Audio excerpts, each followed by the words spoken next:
Hello students, welcome to class 11th. Okay, let's continue our chapter. The name of the chapter is तीन महाद्वीपों में फैला हुआ साम्राज्य. It's a third chapter और इस चैप्टर के अंदर हम रोमन साम्राज्य के विषय में पढ़ रहे थे और जो आज का हमारा जो विषय है वो है रोम साम्राज्य का आरंभिक काल. और इस टॉपिक के अंदर हम रोमन साम्राज्य के काल के विषय में पढ़ेंगे और इस समय में जो रोमन साम्राज्य में कैसी शासन व्यवस्था थी उसके बारे में पढ़ेंगे. तो देखिए, रोम साम्राज्य में 509 ईसा पूर्व से लेकर के 27 ईसा पूर्व तक गणतंत्र शासन व्यवस्था थी. यानी कि ये समय रोमन साम्राज्य का समय था और इस समय जो है गणतंत्र शासन व्यवस्था जो है स्थापित थी इस साम्राज्य में. दूसरा पॉइंट है हमारा प्रथम सम्राट अगस्तस, यानी कि यहाँ के जो प्रथम सम्राट थे वो थे अगस्तस. 2700 ईसा पूर्व में अगस्तस ने गणतंत्र शासन व्यवस्था का तख्ता पलट कर दिया और स्वयं सम्राट बन गया. उसके राज्य को प्रिंसिपेट कहा जाता था, यानी कि उससे पहले जो गणतंत्र शासन व्यवस्था यहाँ पर स्थापित थी उसका उसने तख्ता पलट कर दिया अगस्तस ने और अपना शासन स्थापित कर दिया.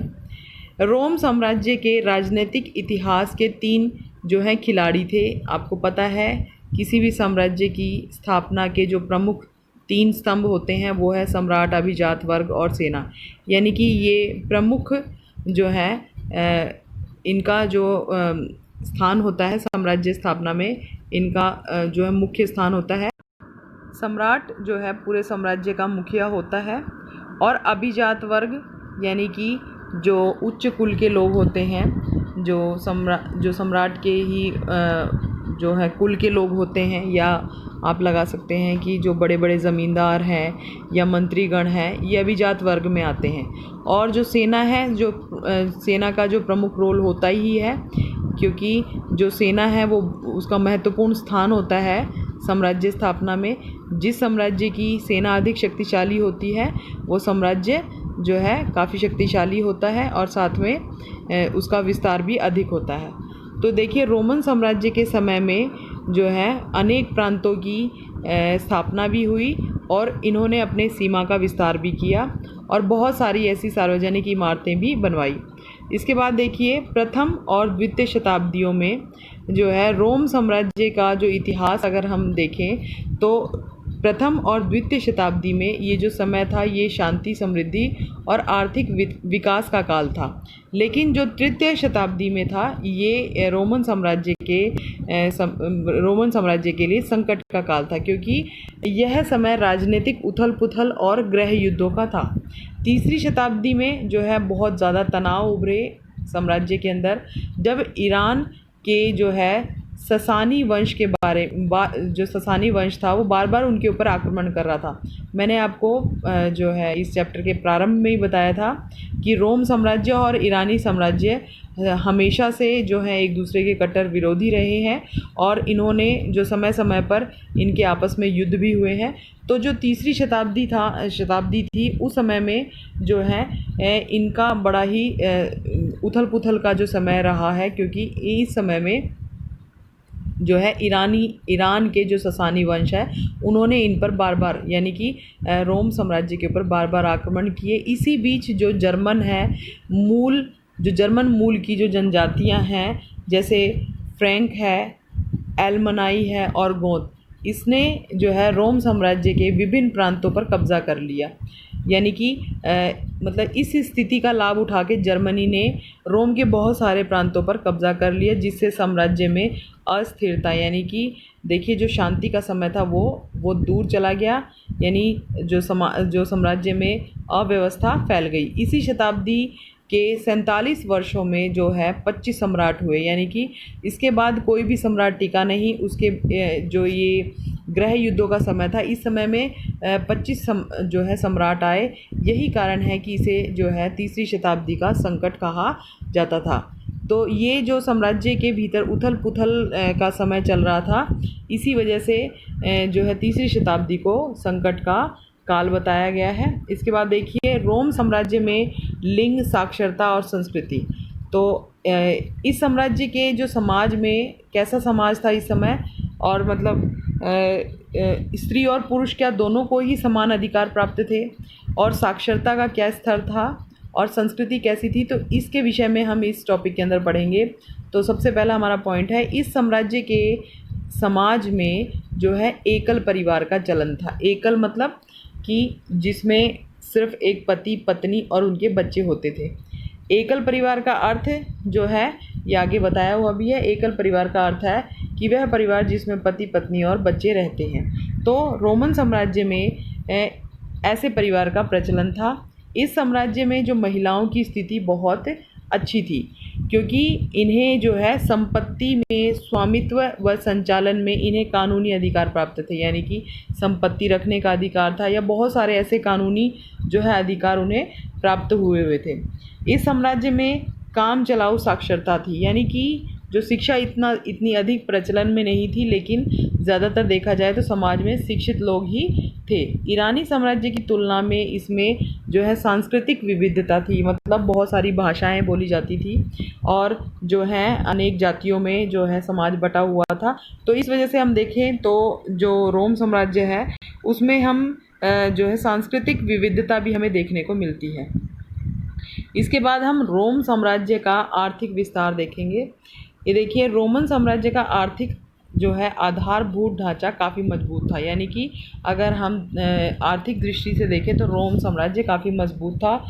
बंदरगाह, खाने, खदानें, ईंटें, भट्टे, जैतून के तेल के कारखाने अधिक मात्रा में व्याप्त थे। देखिए, जो इनकम के सोर्सेज इनके पास बहुत ज़्यादा थी, ठीक है ना। इनके पास बंदरगाह थे, जिससे जो है इनका व्यापार काफ़ी समृद्ध था। इनकी खानें थी, खाने जैसे बहुत सारी जो हमारी धातुओं की खानें हैं, या जैसे मतलब जैसे कोयले की खानें, या मतलब बहुत सारी ऐसी खानें इनके जो साम्राज्य में स्थापित थी, जिसकी वजह से इनको है जो इनकी इकोनॉमिकल कंडीशन है वो काफ़ी स्ट्रॉन्ग हो सकी, ठीक है ना। ईंटों के भट्टे थे, जैतून के तेल के कारखाने थे, जो बहुत अधिक मात्रा में मतलब जिनका व्यापार होता था। उर्वरकता का जो क्षेत्र था असाधारण रूप से अधिक था। उर्वरकता क्षेत्र मतलब अगर कृषि की दृष्टि से देखें तो जो है इनके जो क्षेत्र थे, कृषि के क्षेत्र थे, वो बहुत ज़्यादा उर्वरक यानी बहुत ज़्यादा उपजाऊ थे, जिनके कारण इनकी जो है कृषि की दृष्टि से देखें तो ये जो है काफ़ी संपन्न राष्ट्र था। सुगठित वाणिज्यिक व बैंकिंग व्यवस्था तथा धन का व्यापक रूप से यहाँ पर प्रयोग होता था, और तरल पदार्थों की ढुलाई जिन कंटेनरों में की जाती थी इनको जो है एम्फोरा कहा जाता था। स्पेन में जो है उत्पादित जैतून का तेल जो है ड्रेसल 20 नामक कंटेनर से जो है लाया और ले जाया जाता था। इसके बाद हम देखेंगे श्रमिकों पर नियंत्रण, मतलब इस साम्राज्य में श्रमिकों की कैसी स्थिति थी, या उनको कैसे नियंत्रित किया जाता था, उन पर किस तरह से जो है अधिकार किया जाता था। ये देखिए, सबसे पहला दास्ता की मजबूत जड़ें पूरे रोम साम्राज्य में फैली थी, यानी कि यहाँ पर जो है दास प्रथा बहुत ज़्यादा थी, और जिसका बड़ा ही कड़ाई से पालन किया जाता था। बहुत ज़्यादा संख्या में जो है दास यहाँ पर रखे जाते थे। इटली में 75 लाख की आबादी, देखिए 75 लाख की आबादी थी, जिसमें से 30 लाख बहुत अधिक होते हैं। देखिए 75 में से 30 लाख जो है दासों की संख्या थी, और दासों को पूंजी निवेश का दर्जा प्राप्त था, यानी कि लोग इन्हें खरीदना और बेचना बहुत पसंद करते थे, और अपने पास अधिक से अधिक जो है दास रखना अपनी जो है शान वगैरह मानते थे। ऊंचे वर्ग के लोगों द्वारा श्रमिकों एवं दासों से क्रूरता का व्यवहार किया जाता था, यानी कट्टरता से व्यवहार करते थे और उनसे अत्यधिक काम लिया करते थे।